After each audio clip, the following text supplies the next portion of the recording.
ಜನಸಾಮಾನ್ಯರಿಗೆ ಭಾರತೀಯ reserve bank ವರ್ಷಾಂತ್ಯದ gift ನೀಡಿದೆ. ಎಲ್ಲರ ನಿರೀಕ್ಷೆಯಂತೆಯೇ ಆರ್ಬಿಐ ರೆಪೋ ದರವನ್ನು 0.25% ಕಡಿತಗೊಳಿಸಿದ್ದು, ಈ ಮೂಲಕ ರೆಪೋ ದರ 5.50% 5.25%ಕ್ಕೆ ಇಳಿಕೆ ಕಂಡಿದೆ.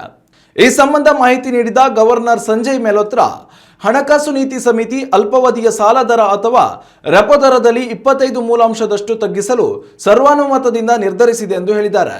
ಪ್ರಸಕ್ತ ಹಣಕಾಸು ವರ್ಷದ ಎರಡನೇ ತ್ರೈಮಾಸಿಕದಲ್ಲಿ ಜಿಡಿಪಿ ಗರಿಷ್ಠ 8.2% ಏರಿಕೆ ಕಂಡಿದೆ. ಗ್ರಾಹಕ ಬೆಲೆ ಸೂಚ್ಯಂಕ ಆಧಾರಿತ ಚಿಲ್ಲರೆ ಹಣದುಬ್ಬರವು ಕಳೆದ 3 ತಿಂಗಳುಗಳಿಂದ 2%ಕ್ಕಿಂತ ಕಡಿಮೆ ಆಗಿರುವುದರಿಂದ ರೆಪೋ ದರ ಕಡಿತ ಸಾಧ್ಯವಾಗಿದೆ. ಅಕ್ಟೋಬರ್ನಲ್ಲಿ ದೇಶದ ಚಿಲ್ಲರೆ ಹಣದುಬ್ಬರವು ಐತಿಹಾಸಿಕ ಕನಿಷ್ಠ ಮಟ್ಟವಾದ 0.25%ಕ್ಕೆ ಇಳಿದಿದೆ. ಈ ಹಿನ್ನೆಲೆಯಲ್ಲಿ ಆರ್ಥಿಕ ಬೆಳವಣಿಗೆಯನ್ನು ಮತ್ತಷ್ಟು ಬಲಪಡಿಸುವ ಉದ್ದೇಶದಿಂದ ಈ ಕ್ರಮವನ್ನು ಕೈಗೊಳ್ಳಲಾಗಿದೆ. ಇದರಿಂದ ಮುಂಬರುವ ದಿನಗಳಲ್ಲಿ ವಸತಿ, ವಾಹನ ಮತ್ತು ವಾಣಿಜ್ಯ ಸಾಲಗಳು ಅಗ್ಗವಾಗುವ ನಿರೀಕ್ಷೆ ಇದೆ. ರೆಪೋ ದರ ಕಡಿತದಿಂದ ಎಲ್ಲ ಸಾಲಗಾರರಿಗೆ ಲಾಭವಾಗುವುದಿಲ್ಲ. ಈಗಾಗಲೇ ಸಾಲ ತೆಗೆದುಕೊಂಡ ಅಥವಾ ಹೊಸದಾಗಿ ಸಾಲ ಮಾಡಿದವರಿಗೆ ತಕ್ಷಣವೇ ರೆಪೋ ದರದ ಲಾಭ ವರ್ಗಾವಣೆ ಮಾಡಲಾಗುವುದಿಲ್ಲ.